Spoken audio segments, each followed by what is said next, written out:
আসসালামু আলাইকুম সিরাজবাসী।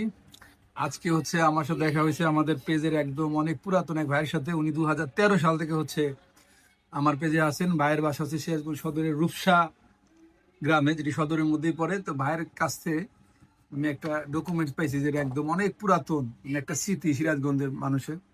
সেটা হচ্ছে যে এইখানে একটা ঠিকানা আছে, সেটা হচ্ছে সময় আছে 14ই ফাল্গুন, না 14ই ফাল্গুন 1351 বাংলা সাল। তার মানে ইংলিশে হচ্ছে এটা 1944 সালের 28শে ফেব্রুয়ারি হচ্ছে একটা কাগজ। এটা হচ্ছে একটা বিয়েতে ভাগ্নেরা হচ্ছে মামাকে উদ্দেশ্য করে একটা কাগজ লিখছিল, সেটা হচ্ছে ওনার সংরক্ষণে আছে। তো এই জিনিসটা আমি দেখলাম এখানে অনেক মানে সে আগেকার ভাষা যেগুলো আসলে পড়তে আমারও দাঁত ভেঙে যাচ্ছে।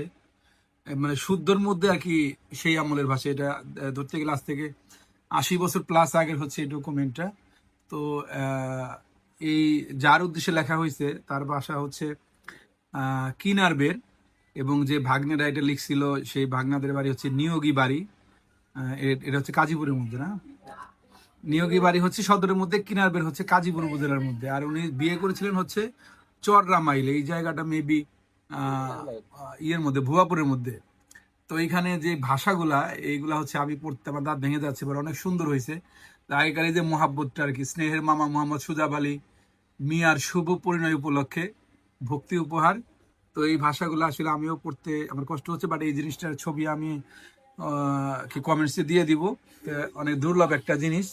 তো এরকম অনেকের অনেক স্মৃতি আছে, পারলে আমার ইনবক্সে দিতে পারেন, আমি শেয়ার করে দিব।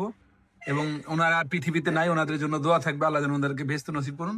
তো এইরকম যুগের পর যুগ চলে যাবে, আমি চলে যাব, আমার সন্তানরা চলে যাবে। আসলে দিন শেষে আমাদের আমার মনে হয় যে আরো 2 প্রজন্ম পরে আমাদেরকে মনে রাখার মতো কেউ থাকবে না। তো আল্লাহ আমাদের সবাইকে সুস্থ রাখুক। আপনারা ভালো থাকবেন। আল্লাহ হাফেজ।